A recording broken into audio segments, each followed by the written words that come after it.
All praises to Yahweh, Ba'ashem Yahweh Shai, Ba'ashem Akakwadash. Double honors to the apostles and the elders of Great Millstone, and Shalom to the elect to the nation of Israel.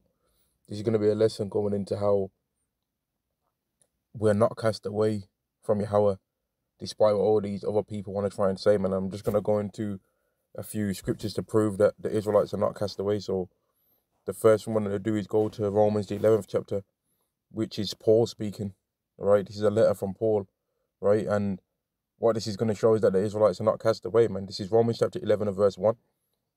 I say then, have God cast away his people? God forbid. For I am an Israelite of the seed of Abraham, of the tribe of Benjamin.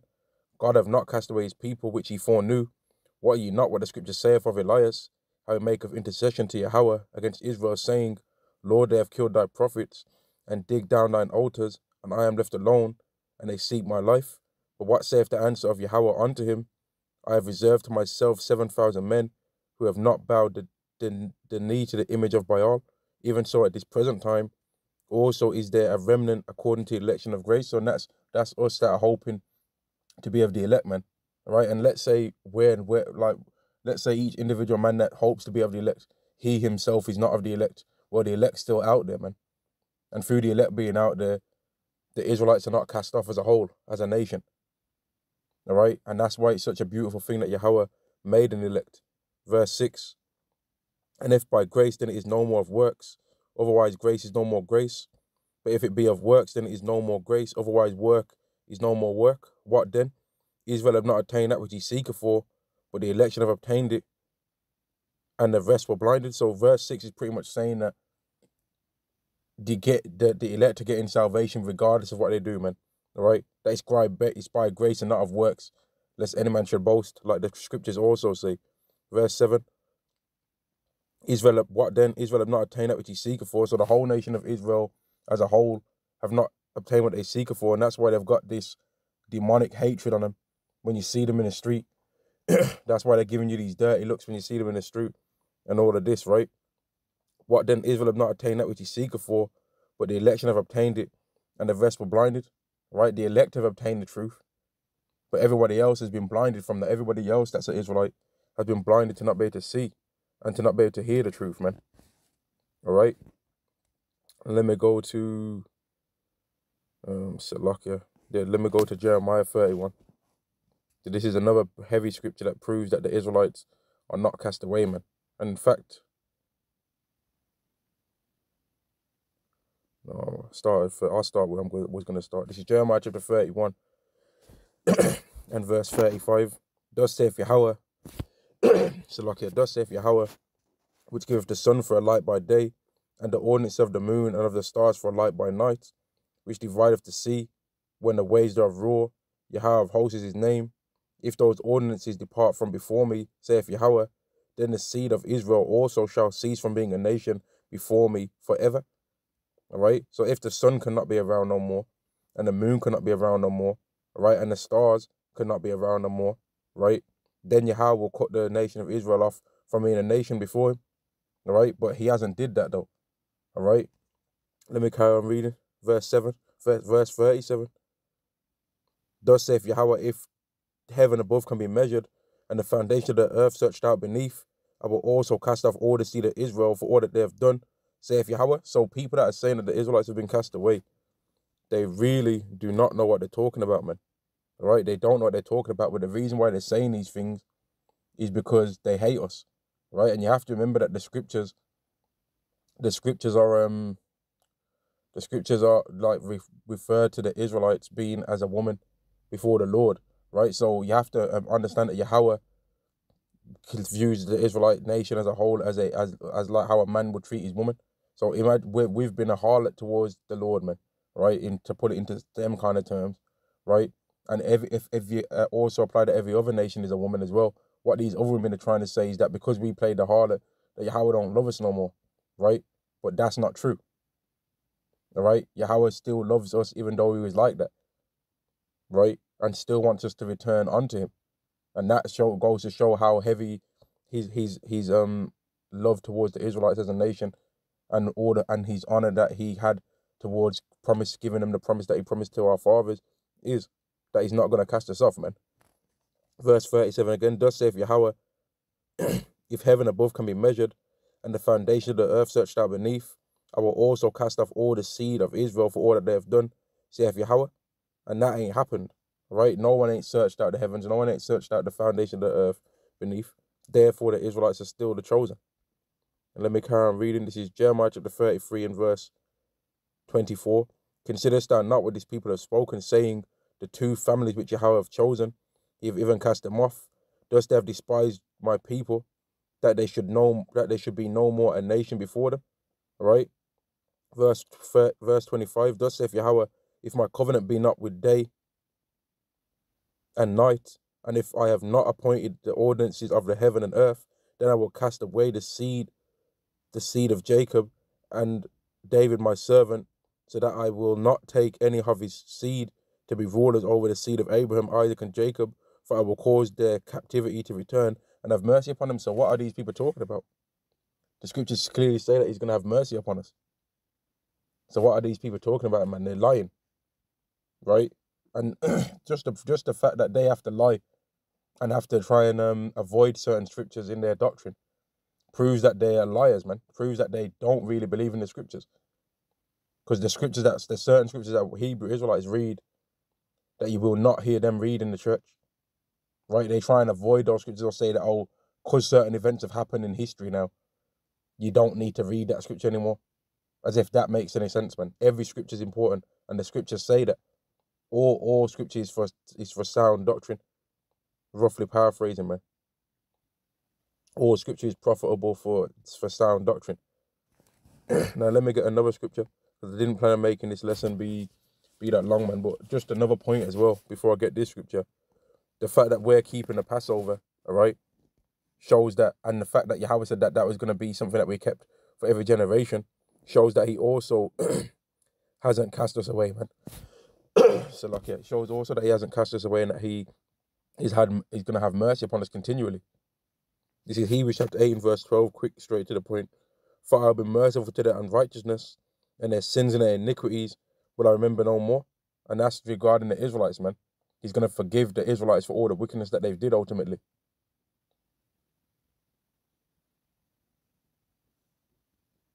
And that's going to be made manifest in that day, man. That's going to be made manifest when Yahweh gives us the new covenant, and when he exalts us before the eyes of all these heathen nations that had their way and had their part in this trying to destroy us, man. And it's the look on their faces is going to be priceless, man. There ain't nothing on this earth, right, that's going to be worth more than that, to see the look on these heathens' faces when they realize that we are who we are, man. That's going to be one of the best feelings ever, if you've been honored enough, but if you've been given that glorious spot to be able to see the look on these people's faces, man. Because these people really don't think that we're nothing, man. But to see the look on their face, to see Wisdom of Solomon, the 5th chapter, in the flesh, will be a beautiful thing to see, man. So, like, let me this is Ezekiel chapter 36 and verse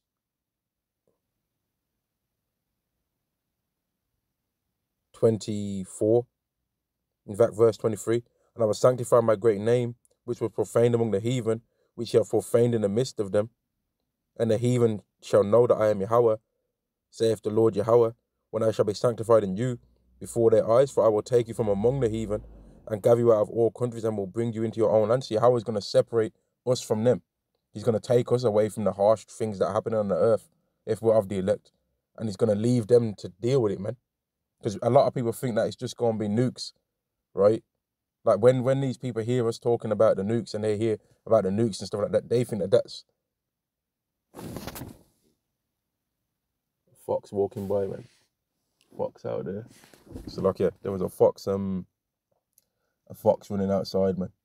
Yeah, a lot of these people think that the nukes is the end of everything, right? They forget that after that, the nukes are not just going to destroy the whole world, right? That people are going to have to see the effects of what those nukes did, and they're going to be living down on the earth, man, having to deal with those effects. They don't know how, or we don't even know how long we're going to be up in them chariots with Yahweh Bar Shem Yahushai, if we're lucky enough to even escape from that. We don't even know how long we're going to be up there, man. But being down here is going to be horrible. That's not a place that you're going to want to be, man. And people are going to still be continuously thinking about, man, America got destroyed. Then they're going to be seeing the effects of where they are.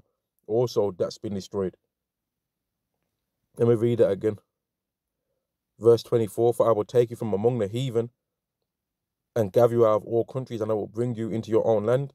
Then will I sprinkle clean water upon you, and ye shall be clean. From all your filthiness and from all your idols will I cleanse you. So not only are they going to see us get changed out, taken away out of the earth, right? As if that weren't bad enough. But they're also going to see us come back changed, man. They're also, if we're of the elect, they're going to see us come back changed. So they're going to think, oh, those people escaped and left the earth. What's the earth going to be dealing with now? Right? But they don't understand. They're going to think maybe there's going to be a new person that takes over the earth because we've been taken away from the earth to go to somewhere else, to live out there. But we're going to be coming back. That's what these people don't understand, man. But this stuff in Ukraine is only a small piece of what these people are going to have to deal with, man.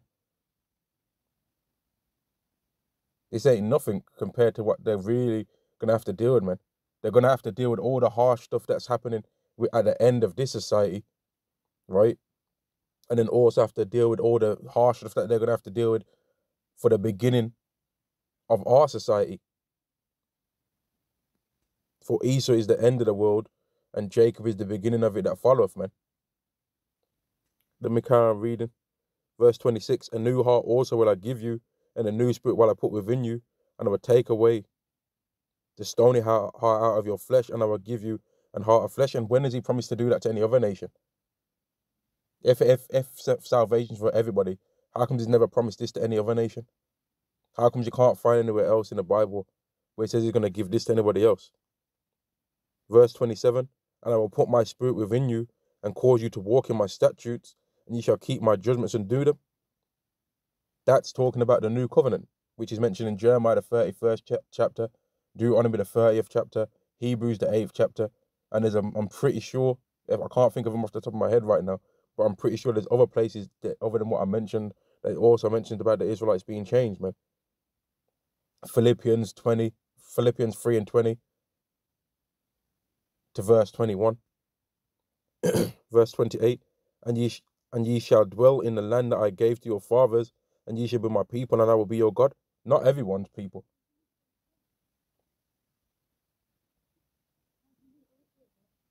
He's not going to be everyone's people. You know? And there's some demons around here, man. Salakia. There's some things going on in the background, man. Salakia. And ye shall dwell in the land that I gave to your fathers, and ye shall dwell in the land that I gave to your fathers, and ye shall be my people, and I will be your God. I will also save you from all your uncleanliness, and I will call for the corn, and will increase it, and lay no famine upon you. So he's gonna save us, man. You don't speak about him doing these kind of magical things for any other nation, man. You don't speak about him doing these types of things for nobody else. Yet still these people want to try and make out as though salvation's for everybody, man, which it's clearly not. They want to try and say that Yahweh's cast away the Israelites when he clearly hasn't, man. All right, and that's going to be the end of the lesson, man. All praises to Yahweh Ba'Shem Yahushai, Ba'Shem Makar Kodash, double honors to the apostles and the elders of Great Millstone, and Shalom to the nation of Israel. Shalom.